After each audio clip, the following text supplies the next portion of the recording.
In a world ruled by power, where empires controlled land, money, and people, there existed a system so invisible, yet so dangerous, that millions were trapped inside it without even realizing.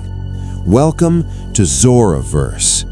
Today, we are not just exploring history, we are uncovering a hidden truth, the economic system in the time of Jesus, a system built not just on survival, but on debt, control, and quiet domination. At first glance, the world looked simple. Small villages surrounded by dry hills, farmers working under the burning sun, fishermen casting their nets into calm waters, and markets filled with grain, oil, and daily goods. It felt like a world of simplicity, almost peaceful in its rhythm. But beneath that calm surface, a powerful structure was silently shaping every decision, every struggle, and every outcome.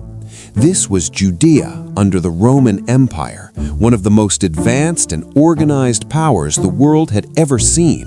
And Rome demanded one thing above all else: taxes. Not in crops, not in labor, but only in coins. That one demand changed everything, because for most people, coins were not part of daily life. Their economy was built on barter, on exchange, on survival. A farmer grew food and traded it. A fisherman caught fish and shared it. Money was distant, almost irrelevant. But Rome forced a different reality. Taxes had to be paid in Roman currency. Silver coins like the denarius, stamped with the image of the emperor himself, a constant reminder of who held power. And so, a quiet transformation began. Imagine you are a farmer. You wake up before sunrise, work all day, and still barely have enough to feed your family. Then a Roman official arrives, demanding payment in coins you don't have.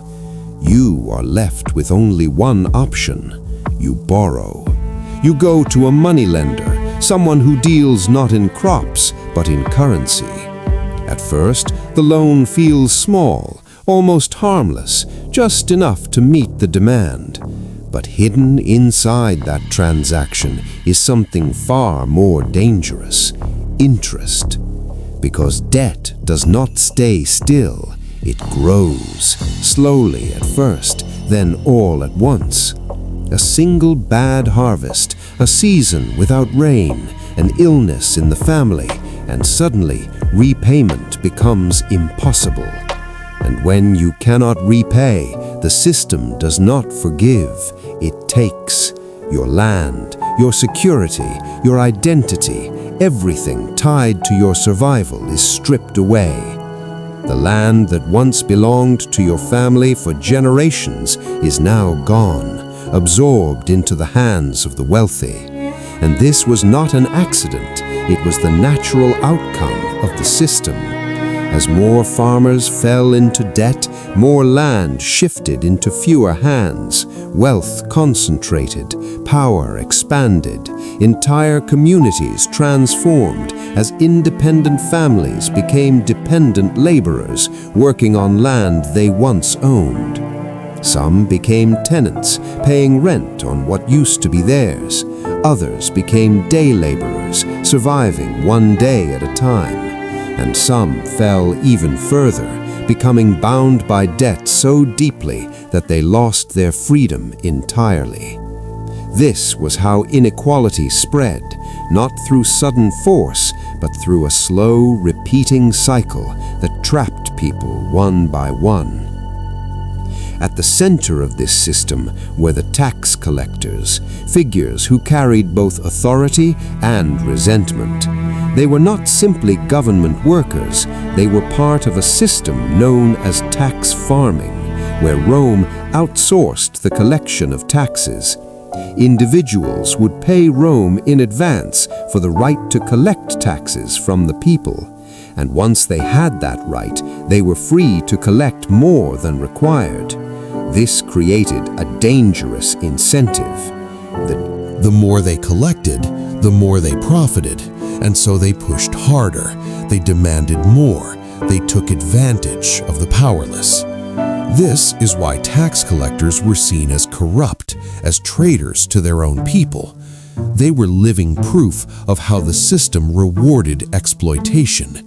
And yet, they were protected, backed by the authority of Rome itself. Resistance was not just difficult, it was dangerous. This created a world where fear became normal, where debt controlled decisions, where survival depended not on effort, but on navigating a system designed to extract. And in the middle of this reality, something unexpected happened. A voice emerged. Jesus stepped into this world not as a ruler, not as a wealthy figure, but as someone who spoke directly to the people living inside this system. And what he said was not disconnected from their reality. It was deeply connected to it. When he said, "Forgive us our debts," it was not just spiritual language. It was the daily cry of people overwhelmed by financial burden. Debt was not an idea. It was their life. When he spoke about wealth, about the dangers of riches, about the difficulty for the rich to enter the kingdom of God, he was not speaking in abstract terms. He was pointing to a system where wealth often came from the suffering of others, where gain for one meant loss for another. His parables reflected the world around him. Workers being paid unfairly, landowners holding power, systems that seemed unjust. But what made his message powerful was not just what he described, it was what he implied. A different way of living, a different system, one not built on endless extraction, but on fairness, forgiveness, and balance. And that idea, in a world controlled by power, was dangerous. Because systems built on control do not tolerate alternatives. As time moved forward, the pressure continued to rise. More taxes, more borrowing, more land loss. The gap between the powerful and the powerless widened. And when a system pushes people far enough, something always happens. They push back. In 66 AD, just a few decades after the time of Jesus, that pressure exploded into rebellion. The people of Judea rose against Rome. But this was not just a political act, it was the result of years of economic strain, of lives crushed under debt, of anger built slowly over time. Rome responded the only way empires do, with overwhelming force. Armies moved in, villages were destroyed, resistance was crushed, and in 70 AD, Jerusalem itself fell. The temple, the center of religious and economic life, was destroyed. What followed was not just defeat, but devastation. An entire system collapsed. And when you look closely, it followed a pattern that repeats across history. Debt creates dependence. Dependence creates control. Control creates inequality. And inequality, when pushed far enough, leads to collapse. This pattern is not locked in the past. It exists today, in different forms, under different names.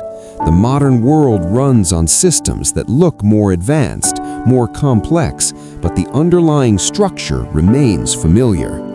Global debt has reached levels once unimaginable. Millions live under constant financial pressure. Wealth continues to concentrate, creating a gap that grows wider each year. The tools have changed, the scale has changed, but the pattern remains. And that brings us back to the question, are we learning from history, or are we repeating it? Because the system that collapsed 2,000 years ago did not collapse by accident. It collapsed because it pushed too far for too long without balance. And if the same forces are building again, then the outcome may not be so different. This is Zoraverse, where stories are not just told, they are revealed. If you can see the pattern, then you already understand more than most. If this made you think differently, share it. And if you want to keep uncovering the hidden systems shaping our world, subscribe to Zoraverse. Because sometimes the past is not just history. Sometimes it is a warning.